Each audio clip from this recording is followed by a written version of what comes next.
नमस्कार दोस्तों, आपके अपने YouTube channel LIS with Ravi में आपका स्वागत है। पिछले वीडियो पार्ट 4 में हम क्वेश्चन नंबर 153 से 206 तक के प्रश्न हल किए थे। आज के पार्ट में हम क्वेश्चन नंबर 207 से लेकर जहां तक संभव हो वहां तक हम MCQ हल करेंगे। जैसा कि जानते हैं, ये सभी प्रश्न डॉक्टर अमित किशोर के बुक खंड 1 5500 प्लस MCQ हैं, इसी से हम करवा रहे हैं। चलिए शुरू करते हैं। आज का पहला प्रश्न क्वेश्चन नंबर 207 संसाधन सहभागिता का प्रारंभ 200 ईसा पूर्व में किन किन पुस्तकालयों के बीच सहयोग से प्रारंभ हुआ था। क्वेश्चन है, संसाधन सहभागिता का प्रारंभ 200 ईसा पूर्व में किन किन पुस्तकालयों के बीच सहयोग से प्रारंभ हुआ था। तो इसका सही आंसर है ऑप्शन नंबर ए, अलेक्जेंड्रिया तथा परगमन ग्रंथालय। अलेक्जेंड्रिया एवं परगमन ग्रंथालय। क्वेश्चन नंबर नेक्स्ट 208 1970 में वीमर एवं जीन ग्रंथालयों ने संयुक्त रूप से एक संघीय सूची का निर्माण किया, जिसके निर्माण का श्रेय दिया जाता है H.C. बेटन को। क्वेश्चन है, 1970 में वीमर एवं जीन ग्रंथालयों ने संयुक्त रूप से एक संघीय सूची यानी यूनियन कैटलॉग का निर्माण किया। इसका निर्माण का श्रेय H.C. बेटन को दिया जाता है। क्वेश्चन नंबर 209 देखते हैं। भारत में पुस्तकालय कंसोर्टिया के क्षेत्र में पहला प्रयास किसे माना जाता है। भारत में पुस्तकालय कंसोर्टिया के क्षेत्र में पहला प्रयास किसे माना जाता है। तो डेलनेट को माना जाता है। ऑप्शन नंबर ए, डेलनेट को माना जाता है। क्वेश्चन नंबर 210 इंडेस्ट को मानव संसाधन विकास मंत्रालय द्वारा प्रोफेसर एन बालाकृष्णन समिति की रिपोर्ट के आधार पर तकनीकी शिक्षा के क्षेत्र में इलेक्ट्रॉनिक संसाधनों के लिए विकसित किया गया है, जिसका मुख्यालय कहाँ अवस्थित है। इसका मुख्यालय कहाँ अवस्थित है। इसका मुख्यालय IIT दिल्ली में अवस्थित है। इसका मुख्यालय IIT दिल्ली में अवस्थित है। 211 UGC इन्फोनेट कार्यक्रम की देखरेख की जाती है। UGC इन्फोनेट कार्यक्रम की किसके द्वारा देखरेख की जाती है। UGC इन्फोनेट इन्फ्लीनेट गांधीनगर द्वारा देखरेख की जाती है। इन्फ्लीनेट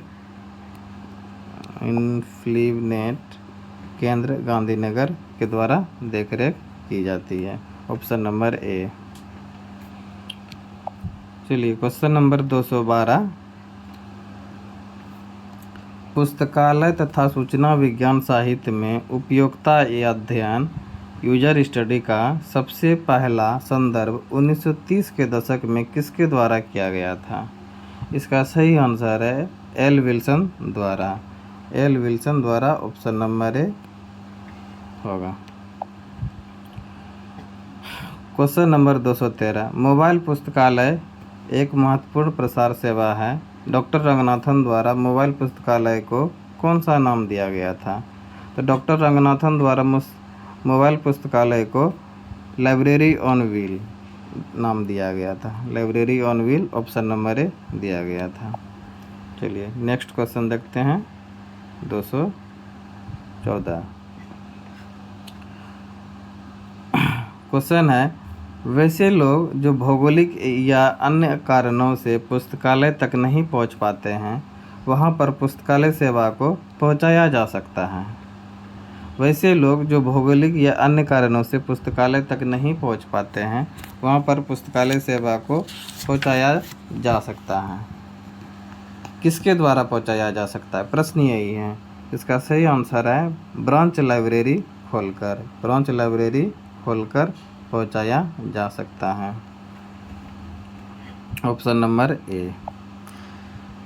चलिए 215 नंबर क्वेश्चन, प्रसार सेवा से तात्पर्य पुस्तकालय की उन गतिविधियों से है जिसके द्वारा पुस्तकालय सेवा का विस्तार उन पाठकों तक किया जाता है जो पुस्तकालय तक किन्हीं कारणों से नहीं पहुंच पाते हैं, तथा प्रचार सेवा वह सेवा है जिसके द्वारा हम जिन उपयोगकर्ता या व्यक्ति को पुस्तकालय की जानकारी नहीं है वैसे व्यक्ति को पुस्तकालय की गतिविधियों से परिचित कराया जाता है। ये भी सही है। आधी अधूरी जानकारी है वैसे व्यक्ति को पुस्तकालय की गतिविधियों से परिचित कराया जाता है। ये भी सही है। पुस्तकालय के प्रति उदासीन है वैसे व्यक्ति को पुस्तकालय की गतिविधियों से परिचित कराया जाता है। ये भी सही, यानी ऑप्शन नंबर डी उपरोक्त सभी। ये सभी प्रचार सेवा के माध्यम से जानकारी या परिचित करवाया जाता है। क्वेश्चन नंबर 216, विस्तार सेवा के स्वरूप हैं। विस्तार सेवा के स्वरूप हैं library websites, library orientation, book fair and exhibition, यानी ऑप्शन नंबर डी उपरोक्त सभी। ये सभी विस्तार सेवा के स्वरूप हैं। क्वेश्चन नंबर 217, किस संस्था का टैगलाइन मैनेजिंग इन्फॉर्मेशन है। क्वेश्चन नंबर 217, किस संस्था का टैगलाइन मैनेजिंग इन्फॉर्मेशन है। इसका सही आंसर है एसलीव। इसका सही आंसर है एसलीव, ऑप्शन नंबर ए एसलीव। एसलीव संस्था का टैगलाइन मैनेजिंग इन्फॉर्मेशन है। 218, भारत में ISBN प्रदान करने वाली संस्था है। भारत में ISBN कौन सी संस्था प्रदान करती है। तो भारत में RRNA न्यू दिल्ली ISBN प्रदान करने वाली संस्था है, ऑप्शन नंबर ए RRNA न्यू दिल्ली। चलिए क्वेश्चन नंबर 209 देखते हैं। किस वर्ष ISBN प्रदान करने वाले RRNA ऑफिस किस वर्ष तक कोलकाता में था। तो इसका सही आंसर है 211 तक कोलकाता में था। उसके बाद इसे ट्रांसफ़र कर न्यू दिल्ली लाया गया। चलिए 220 नंबर क्वेश्चन, भारत में ISSN प्रदान करने वाली कौन सी संस्था है। भारत में ISSN प्रदान करने वाली कौन सी संस्था है। तो निस्कार। इसका सही आंसर है ऑप्शन बी निस्कार। क्वेश्चन नंबर 221, किस संस्था द्वारा सिस्टर लाइब्रेरी की अवधारणा का विकास किया गया। किसके द्वारा सिस्टर लाइब्रेरी की अवधारणा का विकास किया गया। इसका सही आंसर है ऑप्शन नंबर ए इफला। इफला के द्वारा सिस्टर लाइब्रेरी की अवधारणा का विकास किया गया। क्वेश्चन नंबर 222, UAP शब्द का पूरा नाम क्या है। UAP शब्द का पूरा नाम क्या है। UAP का शब्द का पूरा नाम यूनिवर्सल अवेलेबिलिटी ऑफ पब्लिकेशन है, option number a universal availability of publications. Question number 223, लिब्रामेट्री शब्द की अवधारणा का विकास किसके द्वारा किया गया। लिब्रामेट्री शब्द की अवधारणा का विकास किसके द्वारा किया गया। इसका सही आंसर है डॉक्टर रंगनाथन के द्वारा लिब्रामेट्री शब्द का अवधारणा का विकास किया गया। हरिनाथ डे पुस्तकालय अध्यक्ष कौन से पुस्तकालय के थे। क्वेश्चन नंबर 224, हरिनाथ डे किस पुस्तकालय के पुस्तकालय अध्यक्ष थे। तो हरिनाथ डे इंपीरियल लाइब्रेरी के पुस्तकालय अध्यक्ष। हरिनाथ डे इंपीरियल लाइब्रेरी के पुस्तकालय अध्यक्ष थे। Question number 225, Indian national bibliography INB के निर्माण का कार्य किसके द्वारा किया जाता है। INB के निर्माण का कार्य किसके द्वारा किया जाता है। तो इसका सही आंसर है केंद्रीय संदर्भ पुस्तकालय कोलकाता। केंद्रीय संदर्भ पुस्तकालय Kolkata, national reference library Kolkata के द्वारा INB का निर्माण किया जाता है। क्वेश्चन नंबर 226, रंगनाथन द्वारा Sarada Ranganathan endowment for library science की स्थापना कब की गई थी। रंगनाथन द्वारा Sarada Ranganathan endowment for library science की स्थापना कब की गई थी? इसका सही आंसर है 1963। ऑप्शन नंबर ए 1963 में इसकी स्थापना की गई थी। क्वेश्चन नंबर 227, डॉक्टर रंगनाथन को पुस्तकालय विज्ञान का राष्ट्रीय प्राध्यापक कब नियुक्त किया गया था? डॉक्टर रंगनाथन को पुस्तकालय विज्ञान का, लाइब्रेरी साइंस का राष्ट्रीय प्राध्यापक कब नियुक्त किया गया था? इसका सही आंसर है 1965। ऑप्शन नंबर बी 1965 में राष्ट्रीय प्राध्यापक नियुक्ति किया गया था। क्वेश्चन नंबर 228, पुस्तकालय विज्ञान के 5 सूत्र 1931 पुस्तक का प्रकाशन किसके द्वारा किया गया था? क्वेश्चन नंबर 228 है, पुस्तकालय विज्ञान के 5 सूत्र पुस्तक का प्रकाशन किसके द्वारा किया गया था? इसका सही आंसर है Madras library association. Option number ए। लाइब्रेरी साइंस के 5 सूत्र मद्रास लाइब्रेरी एसोसिएशन के द्वारा प्रकाशन किया गया था। क्वेश्चन नंबर 229, पुस्तकालय विज्ञान का कौन सा सूत्र पाठक सेवा की ओर केंद्रित है? क्वेश्चन नंबर 229, पुस्तकालय विज्ञान का कौन सा सूत्र पाठक सेवा की ओर केंद्रित है? इसका सही आंसर है द्वितीय और चतुर्थ। Fourth law and second law पाठक सेवा की ओर केंद्रित है, पाठक सेवा की ओर केंद्रित है। नेक्स्ट क्वेश्चन है 230, पुस्तकालय विज्ञान का कौन सा लॉ पुस्तक के उपयोग पर केंद्रित है? ऊपर में था पाठक सेवा की ओर केंद्रित है, नीचे है 230 नंबर पुस्तक के उपयोग पर केंद्रित है। इसका सही आंसर है first and third law, first and third law. पाठक सेवा की ओर केंद्रित है सेकंड एंड फोर्थ लॉ, दोनों अलग अलग है। अगर पाठक की ओर सेवा की ओर केंद्रित है तो वो सेकंड एंड फोर्थ लॉ हो जाएगा, और पुस्तक की ओर हो जाएगा प्रथम and third law.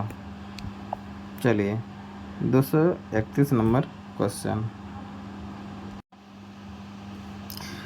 Question number 231, पुस्तकालय विज्ञान का कौन सा सूत्र पुस्तकालय की संरचना और विस्तार से संबंधित है?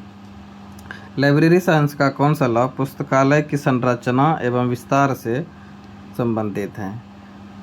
तो लाइब्रेरी साइंस का इसका सही आंसर है फिफ्थ लॉ। लाइब्रेरी साइंस का फिफ्थ लॉ पुस्तकालय की संरचना और विस्तार से संबंधित है। इसका सही आंसर है ऑप्शन नंबर सी पंचम। Question number 232, standard for public libraries का प्रकाशन इफ्ला द्वारा किस वर्ष किया गया था? स्टैंडर्ड फॉर पब्लिक लाइब्रेरीज का प्रकाशन इफ्ला द्वारा किस वर्ष किया गया था? इसका सही आंसर है ऑप्शन नंबर बी 1973। 1973 में प्रकाशन किया गया था। क्वेश्चन नंबर 233, इंपीरियल लाइब्रेरी के प्रथम पुस्तकालय अध्यक्ष जॉन मैकफार्लेन पद ग्रहण से पूर्व कहाँ पुस्तकालय अध्यक्ष थे? क्वेश्चन कहता है इंपीरियल लाइब्रेरी के प्रथम पुस्तकालय अध्यक्ष जॉन मैकफार्लेन पद ग्रहण से पूर्व वह किस पुस्तकालय के उप पुस्तकालय अध्यक्ष यानी असिस्टेंट लाइब्रेरियन थे? इसका सही आंसर है ब्रिटिश म्यूजियम। वो ब्रिटिश म्यूजियम के असिस्टेंट लाइब्रेरियन थे। क्वेश्चन नंबर 234, के एम असदुल्ला किस पुस्तकालय के पुस्तकालय अध्यक्ष थे? के एम असदुल्ला किस पुस्तकालय के पुस्तकालय अध्यक्ष थे? इसका सही आंसर है Calcutta public library, option B. इसका सही आंसर है इंपीरियल लाइब्रेरी। इंपीरियल लाइब्रेरी के वो पुस्तकालय अध्यक्ष थे के M Asadullah. K M Asadullah, option number C.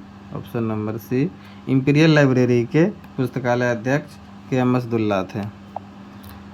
Question number 235, खुदा बख्श पुस्तकालय पटना किस वर्ष स्थापित किया गया था? खुदा बख्श पुस्तकालय पटना किस वर्ष स्थापित किया गया था? इसका सही आंसर है 1891 में स्थापित किया गया था, option number B. Oriental Public Library Patna इसका पूरा नाम है। क्वेश्चन नंबर 236, ILA को सन 1933 में स्थापित किया गया था और उस समय उसका मुख्यालय कहाँ था? ILA को 1933 में स्थापित किया गया था और उस समय उसका मुख्यालय कहाँ था? इसका सही आंसर है कोलकाता। इसका पहले मुख्यालय कोलकाता में था। क्वेश्चन नंबर 237, ILA का वर्तमान मुख्यालय कहाँ है? ILA का वर्तमान मुख्यालय दिल्ली में है। ILA का वर्तमान मुख्यालय दिल्ली में है। Option number B. Option number B. Advisory committee के चेयरमैन कौन थे? एडवाइजरी कमेटी के चेयरमैन KP सिन्हा थे। Option number B, KP Sinha थे। दिल्ली पब्लिक लाइब्रेरी को किसके सहयोग से बनाया गया था? दिल्ली पब्लिक लाइब्रेरी को यूनेस्को के सहयोग से बनाया गया था। Option number B. National literacy mission किस वर्ष प्रस्तावित किया गया था? नेशनल लिटरेसी मिशन 1988 में प्रस्तावित किया गया था। Option number B. चलिए क्वेश्चन नंबर 241 देखते हैं।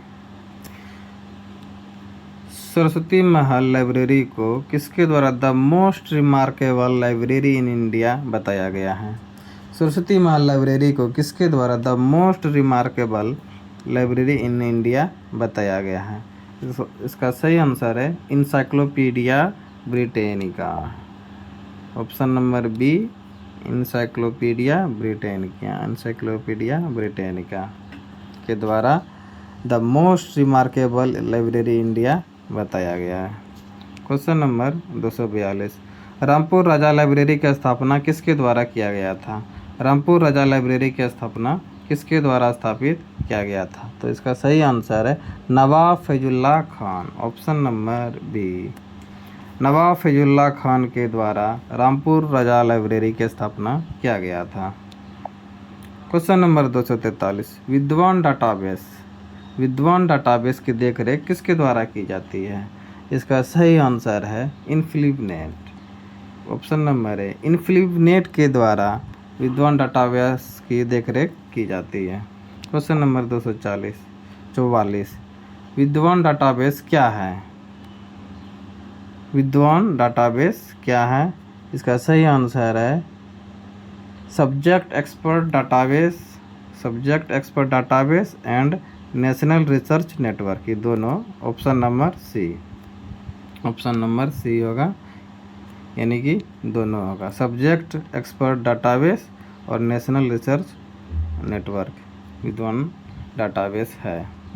ऑप्शन नंबर 245, वर्ष 2002 से संबंधित है। वर्ष 2002 में किसका निर्माण हुआ था? वर्ष 2002 से संबंधित है तो फीड का विघटन 2002 में हुआ था, क्लिप का निर्माण 2002 में हुआ था, निष्कार का निर्माण 2002 में हुआ था, यानी ऑप्शन नंबर डी उपरोक्त सभी। क्वेश्चन नंबर 246, संस्थाओं और उसकी स्थापना वर्ष के आधार पर निम्नलिखित सूचियों का मिलान कीजिए। मिलान करने वाली ऑप्शन आ गई। क्वेश्चन नंबर 246, संस्थाओं और उसकी स्थापना वर्ष के आधार पर निम्नलिखित सूचियों का मिलान कीजिए। तो इसका सही आंसर है, चलिए मिलान करते हैं पहले। 1924 में स्थापना हुई थी एसलीप की। 1924 का स्थापना एसलीप में हुई थी और 1877 में लाइब्रेरी एसोसिएशन यूके हुई थी और 1955 इसलिक की स्थापना हुई थी और 1969 इटलीस की स्थापना हुई थी। तो चलिए देखेंगे ए का 4 और बी का 3 और सी का इसलिक 2 और डी का 1। ऑप्शन नंबर ए सही होगा। चलिए नेक्स्ट क्वेश्चन देखते हैं। संस्थाओं और उसके स्थापना के वर्ष के आधार पर निम्नलिखित सूचियों का मिलान कीजिए। ये भी वही इसी तरह के प्रश्न हैं मिलान वाले। चलिए इसको करते हैं।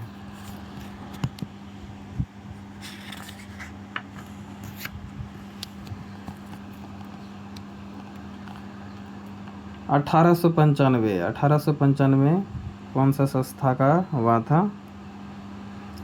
1895 में फीड का निर्माण हुआ था। 1895 में फीड का निर्माण हुआ था। और 1909 में SLA का स्थापना हुआ था। SNA का स्थापना हुआ था। और 1876 में LA का सबसे पहले स्थापना हुआ था। और 2002 में क्लिप का स्थापना हुआ था और फीड का विघटन हुआ था। तो चलिए ऑप्शन नंबर चेक करते हैं। ए का 3 ये होगा, बी का 4 ये होगा, सी का 1 ये होगा, डी का 2 क्लिप, यानी ऑप्शन नंबर ए होगा। चलिए क्वेश्चन नंबर 248 देखते हैं। संस्थाओं और उसकी स्थापना वर्ष के आधार पर निम्नलिखित सूचियों का मिलान करना है। इसे भी मिलाते हैं। 1946 में कौन सा स्थापना हुआ था?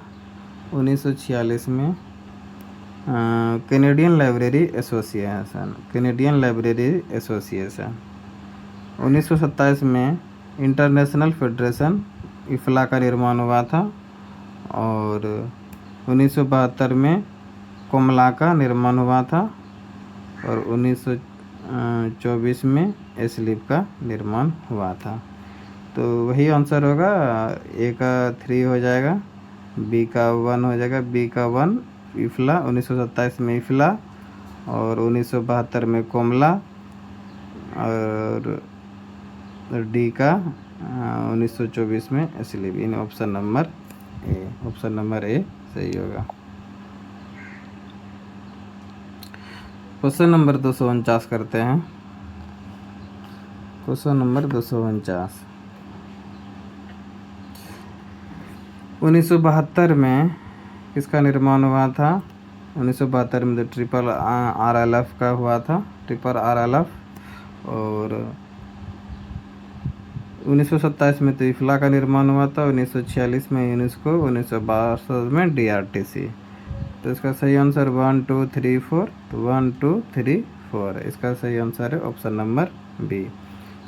1972 में ट्रिपल RLF, 1927 में इफ्ला, 1946 में यूनेस्को, 1962 में DRTC। Question number 250। संस्थाओं और उसके मुख्यालय के आधार पर निम्नलिखित सूचियों का मिलान कीजिए। निम्नलिखित सूचियों का मिलान कीजिए। तो चलिए मिलाते हैं। हैदराबाद, इसका हैदराबाद का मुख्यालय हो जाएगा सेंडॉक। हैदराबाद का मुख्यालय हो जाएगा, हैदराबाद का मुख्यालय सेंडॉक, ए का 4। और शिकागो, शिकागो का मुख्यालय हो जाएगा, शिकागो का मुख्यालय हो जाएगा ALA, अमेरिकन लाइब्रेरी एसोसिएशन। और कोलकाता हो जाएगा ट्रिपल RLF। और दिल्ली पंजाब यूनिवर्सिटी हो जाएगा इटलीस। तो इसका सही आंसर है ए का 4 हो जाएगा, हैदराबाद का सेंडॉक, ए का 4 सेंडॉक। तो इसमें सही आंसर एक ही है, ए का 4, ऑप्शन नंबर सी, 4 3 2 1 सही है आंसर, ऑप्शन नंबर सी। चलिए क्वेश्चन नंबर 251 देखते हैं। संस्थाओं और उसके मुख्यालय के आधार पर निम्नलिखित सूचियों का मिलान कीजिए। मिलान कीजिए। तो वाशिंगटन, वाशिंगटन में किसका स्थापना हुआ था? इसका मुख्यालय special library association, special library association का वाशिंगटन हो जाएगा। और हेग का हो जाएगा अमेरिकन लाइब्रेरी एसोसिएशन। और लंदन का हो जाएगा क्लिप, UK लाइब्रेरी एसोसिएशन। और शिकागो का फीड हो जाएगा। तो हो जाएगा 4 1 2 3।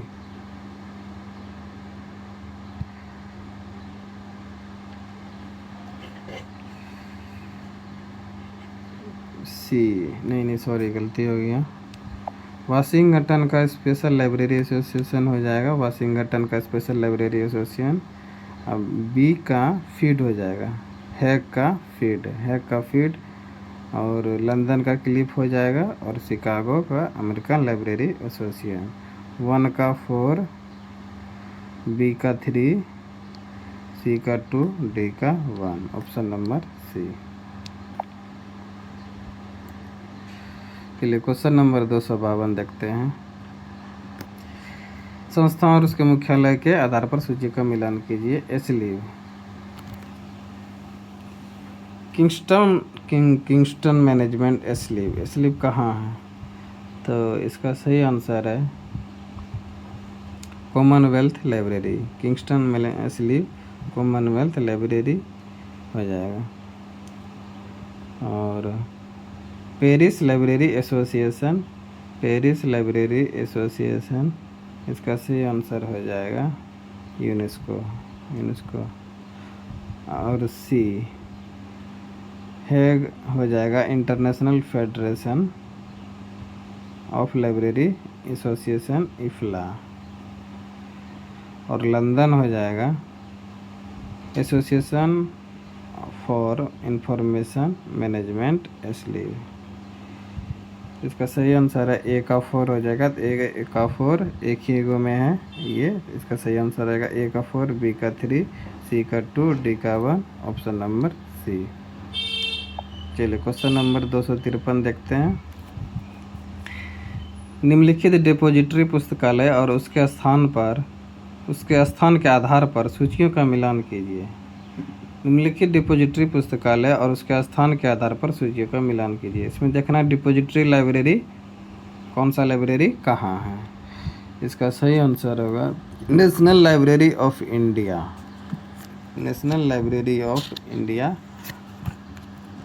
ये कहाँ? ये न्यू दिल्ली में है। National library of India, New Delhi. Connemara public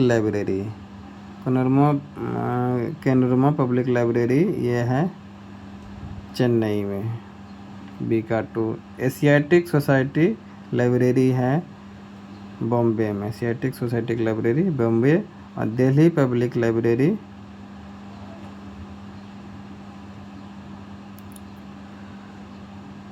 sorry गलती हो गया, 1 मिनट देखते हैं, फिर से मिलान कर लेते हैं। National library of India Kolkata हो जाएगा, न्यू दिल्ली नहीं होगा। National library of India Kolkata हो जाएगा। कैनोरमा पब्लिक लाइब्रेरी चेन्नई हो जाएगा। Asiatic society library of Mumbai हो जाएगा। Delhi public library new Delhi हो जाएगा। इसका सही आंसर होगा 1 2 3 4 लगातार है। इसका ऑप्शन है 1 2 3 4, option number B 1 2 3 4, option number B answer हो जाएगा। Question number 254। निम्नलिखित डिपॉजिटरी पुस्तकालय सूचियों का मिलान कीजिए। इसमें डिपॉजिटरी लाइब्रेरी का स्थापना वर्ष दिया गया है। तो नेशनल लाइब्रेरी ऑफ इंडिया 1948 में स्थापना हुआ था। कैनमोरा पब्लिक लाइब्रेरी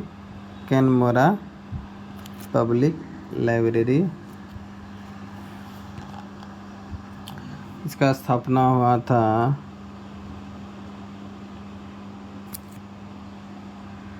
1948 हो गया नेशनल लाइब्रेरी ऑफ इंडिया। और 254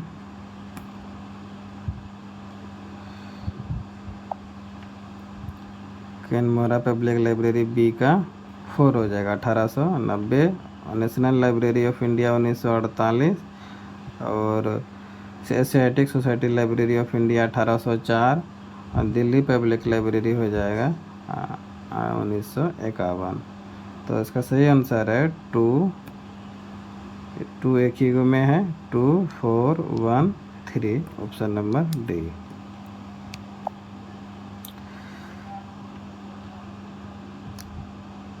क्वेश्चन नंबर 255 देखते हैं। The students were the body of the university the administration was of course the head, the teachers were the soul and the library the heart. यह वक्तव्य किसका है? यह वक्तव्य CD. Deshmukh का है। यह वक्तव्य सी.डी. देशमुख का है। Option number C, CD. Deshmukh. Question number 256, each village should have libraries like we have the tanks and wells. यह वक्तव्य किसका है? Each village should have libraries like we have the tanks and wells. यह वक्तव्य किसका है? तो यह वक्तव्य option number D, Chilakamarthi Lakshmi Narasimham, इन्हीं का वक्तव्य है। Option number D, Chilakamarthi Lakshmi Narasimham. Question number 257 देखते हैं। If you want to be a reference librarian you must learn to overcome not only your shyness but also. यह वक्तव्य किसका था? यह वक्तव्य किसने कहा था? तो यह वक्तव्य एस.आर. रंगनाथन, हमारे गुरु एस.आर. रंगनाथन के द्वारा कहा गया था। Question number 258, book coupon system किसकी स्कीम थी? बुक कूपन सिस्टम किसकी स्कीम थी? यह स्कीम यूनेस्को के द्वारा लाया गया था। यह स्कीम यूनेस्को के द्वारा लाया गया था। ऑप्शन नंबर ए। क्वेश्चन नंबर 259, इंफॉर्मेशन सोसाइटी पद किसके द्वारा प्रतिपादित की गई थी? इंफॉर्मेशन सोसाइटी पद किसके द्वारा प्रतिपादित की गई थी? इसका सही आंसर है जे मार्टिन के द्वारा प्रतिपादित की गई थी। Question number 258, book coupon system की स्कीम किसकी थी? यूनेस्को के स्कीम थी। क्वेश्चन नंबर 260 देखते हैं। क्वेश्चन नंबर 260, इंफॉर्मेशन ट्रांसफ़र पद किसके द्वारा प्रतिपादित की गई थी? इंफॉर्मेशन ट्रांसफ़र पद किसके द्वारा प्रतिपादित की गई थी? तो इसका सही आंसर है बिस्मन। ऑप्शन नंबर में बिस्मन के द्वारा इंफॉर्मेशन ट्रांसफ़र पद प्रतिपादित की गई थी।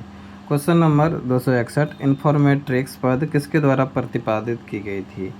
इन्फॉर्मेटिक्स पद किसके द्वारा प्रतिपादित की गई थी? इसका सही आंसर है मैक्लॉव के द्वारा इन्फॉर्मेटिक्स पद प्रतिपादित की गई थी। क्वेश्चन नंबर 262, इन्फॉर्मेट्रिक्स 1979 पद किसके द्वारा प्रतिपादित की गई थी? इन्फॉर्मेट्रिक्स ऊपर में है मैट्रिक्स, नीचे है 261 में मैट्रिक्स है और 262 में मैट्रिक्स है। ध्यान देंगे 262 में इन्फॉर्मेट्रिक्स 1979 पद किसके द्वारा प्रतिपादित की गई थी? तो इसका सही आंसर है ओटोनेक के द्वारा प्रतिपादित की गई थी। ऑप्शन नंबर ए। क्वेश्चन नंबर 263, इंफॉर्मेशन रिट्राइवल पद किसके द्वारा प्रतिपादित की गई थी? इंफॉर्मेशन रिट्राइवल पद किसके द्वारा प्रतिपादित की गई थी?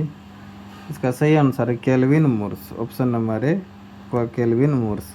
Reference interview question number 264, reference interview पद किसके द्वारा प्रतिपादित की गई थी? तो रेफरेंस इंटरव्यू पद मार्गरेट हिचिन्स के द्वारा प्रतिपादित की गई थी। Option number A, Margaret Hutchins. Question number 265, paperless society 1978 पद किसके द्वारा प्रतिपादित की गई थी? पेपरलेस सोसाइटी 1978 पद किसके द्वारा प्रतिपादित की गई थी? तो इसका सही आंसर है ऑप्शन नंबर एफ.डब्ल्यू. लैंकेस्टर के द्वारा पेपरलेस सोसाइटी पद प्रतिपादित की गई थी। इम्पैक्ट फैक्टर पद क्वेश्चन नंबर 266, इम्पैक्ट फैक्टर पद किसके द्वारा प्रतिपादित की गई थी? इम्पैक्ट फैक्टर पद किसके द्वारा प्रतिपादित की गई थी? तो यूजिन गारफील्ड के द्वारा इम्पैक्ट फैक्टर पद प्रतिपादित की गई थी। Question number 267, web impact factor पद किसके द्वारा प्रतिपादित की गई थी? तो इसका सही आंसर है इंगवर्सन के द्वारा वेब इम्पैक्ट फैक्टर पद प्रतिपादित की गई थी। क्वेश्चन नंबर 268, वेबलॉग पद किसके द्वारा प्रतिपादित की गई थी? वेबलॉग पद किसके द्वारा प्रतिपादित की गई थी? तो इसका सही आंसर है जॉन बर्गर। जॉन बर्गर के द्वारा वे ब्लॉग पद प्रतिपादित की गई थी। ब्लॉग पद किसके द्वारा प्रतिपादित की गई थी? ब्लॉग पद पीटर मेरहोल्ज के द्वारा प्रतिपादित की गई थी। पीटर मेरहोल्ज के द्वारा ब्लॉग पद प्रतिपादित की गई थी। Question number 270। थ्योरोफेसेट पद किसके द्वारा प्रतिपादित की गई थी? इसका सही आंसर है जॉन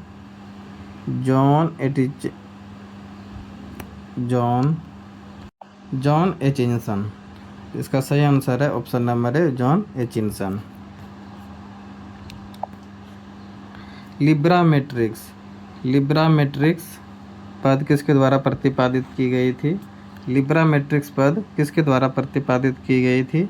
इसका सही आंसर है रंगनाथन के द्वारा। ऑप्शन नंबर डी रंगनाथन के द्वारा लिब्रामेट्रिक्स पद प्रतिपादित की गई थी। इसका सही आंसर है SR Ranganathan. Question number 272। Information literacy 1974 पद किसके द्वारा प्रतिपादित की गई थी? इंफॉर्मेशन लिटरेसी 1974 किसके द्वारा प्रतिपादित की गई थी? इसका सही आंसर है Paul G Zurkowski. Option number B. 273। Question number 273। वैज्ञानिक प्रबंधन का पिता साइंटिफिक मैनेजमेंट किनको कहा जाता है? वैज्ञानिक प्रबंधन का पिता साइंटिफिक मैनेजमेंट किनको कहा जाता है? साइंटिफिक मैनेजमेंट का फादर किसको कहा जाता है? इसका सही आंसर है F.W. टेलर। साइंटिफिक मैनेजमेंट का पिता F.W. टेलर को कहा जाता है। Option number B.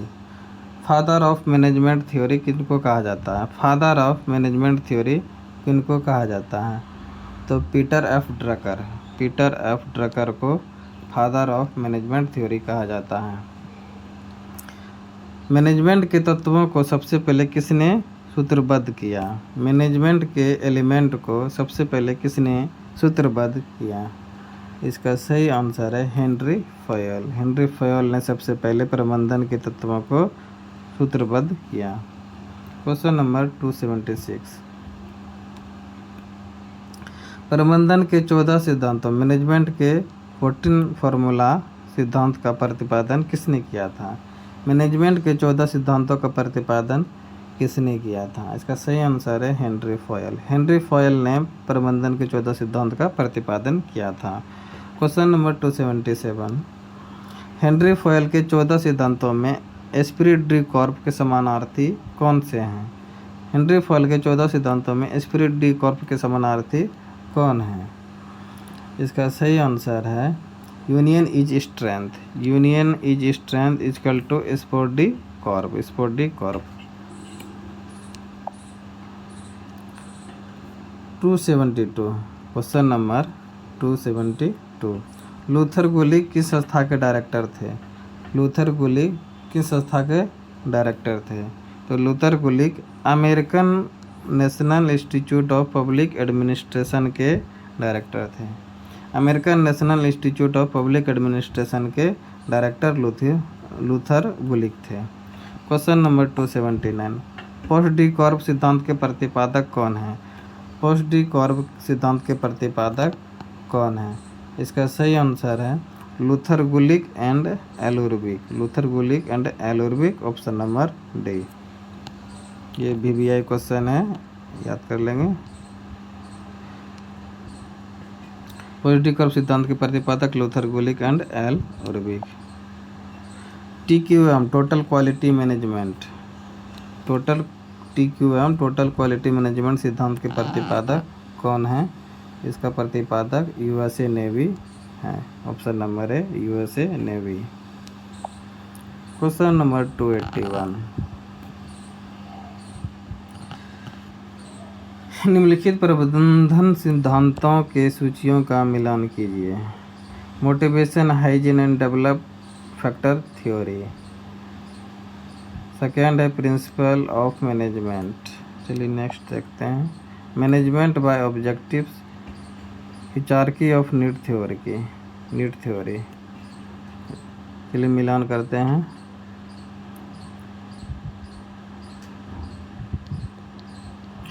इसमें motivation, hygiene and develop to factor theory हो जाएगा।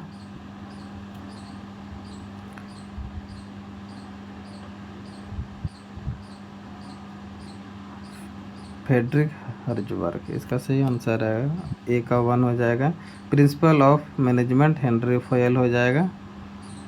और मैनेजमेंट बाय ऑब्जेक्टिव्स हो जाएगा पीटर ड्रगर। और हिरार्की ऑफ नीड थ्योरी हो जाएगा ए मैस्लो क्रिएटेड ईआरजी थ्योरी। यानी सब सीरियल वाइज है 1 2 3 4। इसका सही आंसर हो जाएगा ऑप्शन नंबर बी 1 2 3 4।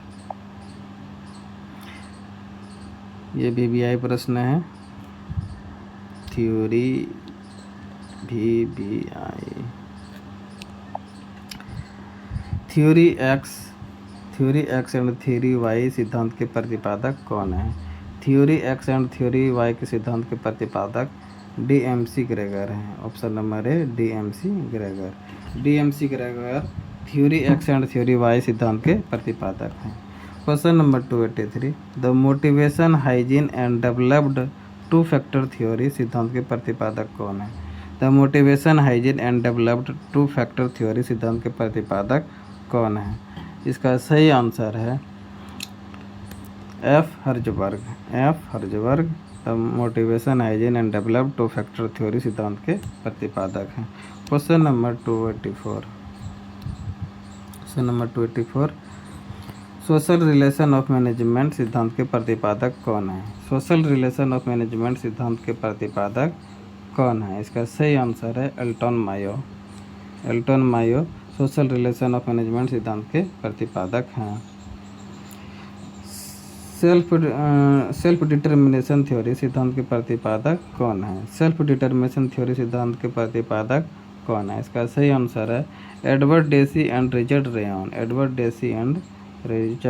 रेयन।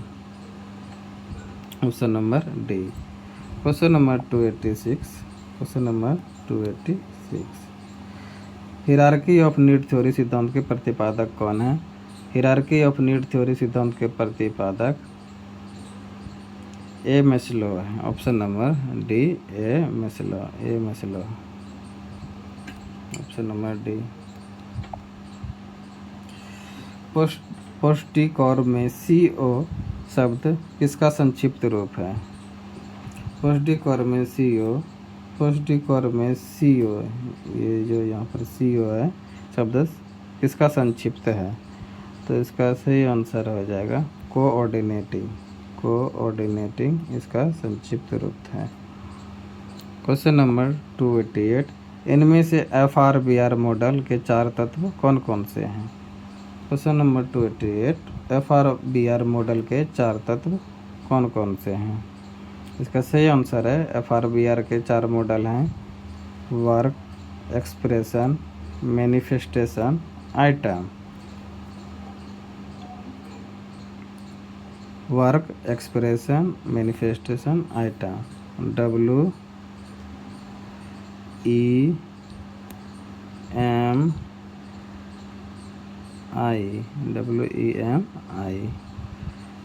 वेमी याद रखना है। Work, expression, manifestation, item.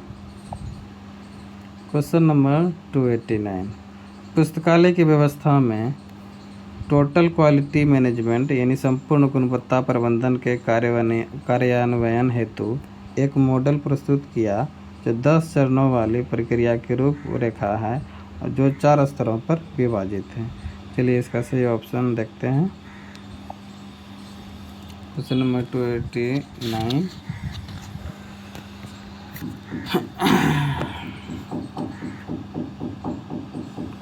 Question क्या है? पुस्तकालय की व्यवस्था में संपूर्ण क्वालिटी मैनेजमेंट एक मॉडल प्रस्तुत किया जो 10 चरणों वाले प्रक्रिया प्रारूप है जो 4 स्तरों पर विभाजित है। ये किसने प्रस्तुत किया? तो इसका सही आंसर है सुसन तथा बर्नार्ड ने। ऑप्शन नंबर ए सुसन तथा बर्नार्ड ने। क्वेश्चन नंबर 290, उद्देश्य प्रबंधन एमबीओ मैनेजमेंट बाय ऑब्जेक्टिव का प्रतिपादन सन 1954 में किस विचारक के द्वारा किया गया था? उद्देश्य प्रबंधन मैनेजमेंट बाय ऑब्जेक्टिव का प्रतिपादन सन 1954 ईस्वी में किस विचारक द्वारा किया गया था? इसका सही आंसर है Peter F Drucker. Option number ए, पीटर एफ ड्रकर के द्वारा एमबीओ लाया गया था। क्वेश्चन नंबर 291 अर्जन या अधिग्रहण विभाग एक्विजिशन सेक्शन का द्वारा संपन्न किए जाने वाले कार्य क्या हैं? अर्जन विभाग द्वारा कौन से कार्य किए जाते हैं? अर्जन विभाग द्वारा पुस्तकों प्रलेखों हेतु कार्यादेश, बिल का प्रक्रियाकरण तथा दावा निरसन, पुस्तकों का परिग्रहण, इनमें से सभी। ऑप्शन नंबर डी सही आंसर होगा। क्वेश्चन नंबर 292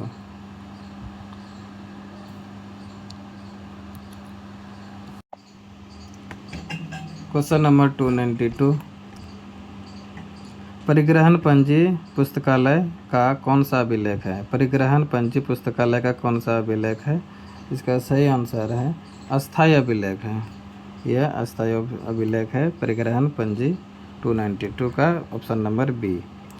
परिग्रहण पंजी में पुस्तकालय संग्रह को उसी क्रम में दर्ज किया गया होता है जिस क्रम में उसे पुस्तकालय में प्राप्त किया गया होता है। इसका सही आंसर है ऑप्शन नंबर ए, जिस क्रम में उसे पुस्तकालय में प्राप्त किया जाता है उसी क्रम में दर्ज किया जाता है। क्वेश्चन नंबर 294 परिग्रहण पंजी का स्टैंडर्ड साइज क्या है? परिग्रहण पंजी का स्टैंडर्ड साइज क्या है? इसका साइज होता है 16x13। 16x13 परिग्रहण पंजी का स्टैंडर्ड साइज होता है।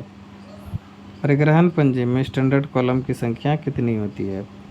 परिग्रहण पंजी में स्टैंडर्ड कॉलम की संख्या 14 होती है। Option number B. तकनीकी विभाग टेक्निकल सेक्शन द्वारा संपन्न किए जाने वाले कार्य हैं। इसके मुख्य कार्य हैं लगभग वर्गीकरण, सूचीकरण, प्रक्रियाकरण एवं उपरोक्त सभी। ऑप्शन नंबर डी इसका सही आंसर है ऑप्शन नंबर डी। ये सभी कार्य टेक्निकल सेक्शन के तहत आते हैं। क्वेश्चन नंबर 297 परिसंचरण विभाग सर्कुलेशन सेक्शन द्वारा संपन्न किए जाने वाले कौन कौन से कार्य हैं? तो सर्कुलेशन सेक्शन के द्वारा पुस्तकों का आदान प्रदान किया जाता है, पुस्तकों का आरक्षण का संबंधित कार्य किए जाते हैं, जुर्माना या विलंब शुल्क वसूली किए जाते हैं। ये सभी किए जाते हैं 1 2 3 4 यानी ऑप्शन नंबर डी उपरोक्त सभी। चलिए क्वेश्चन नंबर 298 देखते हैं। पुस्तकालय का हृदय किस विभाग को कहा जाता है? पुस्तकालय का हृदय किस विभाग को कहा जाता है? तो पुस्तकालय का हृदय संदर्भ विभाग यानी रेफरेंस सेक्शन को कहा जाता है। संदर्भ विभाग को कहा जाता है पुस्तकालय का हृदय, रेफरेंस सेक्शन। क्वेश्चन नंबर 299 पुस्तकालय समिति में पुस्तकालय अध्यक्ष की किस रूप में भूमिका होती है? पुस्तकालय समिति में एक लाइब्रेरियन की किस रूप में भूमिका होती है? तो इसका भूमिका संयोजक के रूप में होती है, संयोजक के रूप में। ऑप्शन नंबर ए। क्वेश्चन नंबर 300 पुस्तकालय से पाठ्य सामग्री बाहर ले जाने की प्रक्रिया निर्गम और उसे वापस प्राप्त करने की प्रक्रिया आगम कहलाती है।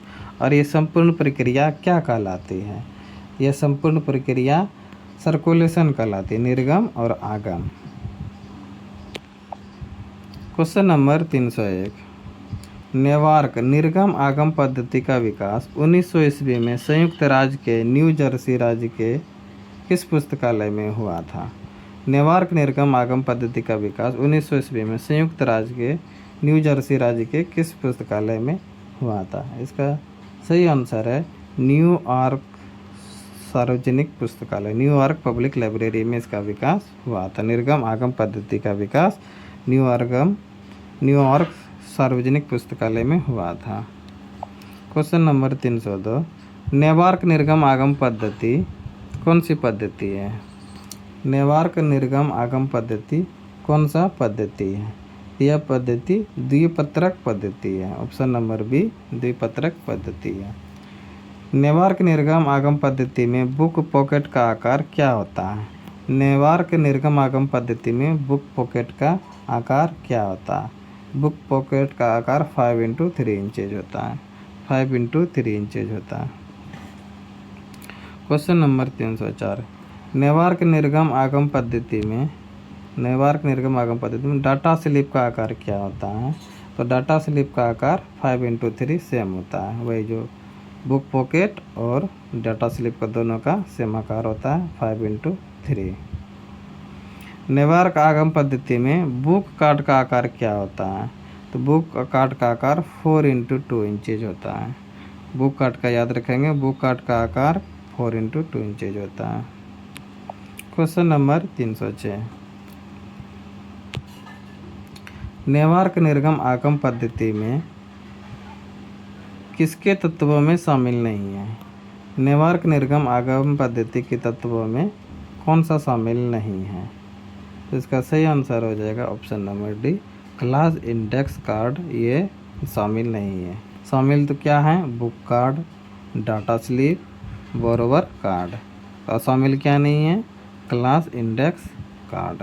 ऑप्शन नंबर डी शामिल नहीं है। Question number 307। ब्राउन पद्धति का विकास 1895 ईस्वी में बोस्टन पुस्तकालय के पुस्तकालय अध्यक्ष किसके द्वारा किया गया था? ब्राउन पद्धति का विकास 1895 में बोस्टन पुस्तकालय में किसके द्वारा किया गया था? इसका सही आंसर है ब्राउन पद्धति नीना ब्राउन के द्वारा प्रतिपादित किया गया था। ब्राउन निर्गम आगम पद्धति में बुक पॉकेट का आकार क्या होता है? क्वेश्चन है, ब्राउन ऊपर में नेवार्क निर्गम आगम पद्धति देखे थे, अब देख रहे हैं ब्राउन निर्गम आगम पद्धति में बुक पॉकेट का आकार क्या होता है? तो सेम ही है, इसमें भी 5x3 इंचेज होता है। ब्राउन निर्गम आगम पद्धति में बुक पॉकेट का आकार सेम होता है। क्वेश्चन नंबर 309 कल देखेंगे। आज के पार्ट में बस इतना ही। और मेरे व्यूअर से अनुरोध है, जो भी चैनल को सब्सक्राइब नहीं किए हैं प्लीज़ सब्सक्राइब कर दें, ताकि अगले वीडियोज़ को नोटिफिकेशन आप जल्दी से प्राप्त कर सकें। धन्यवाद।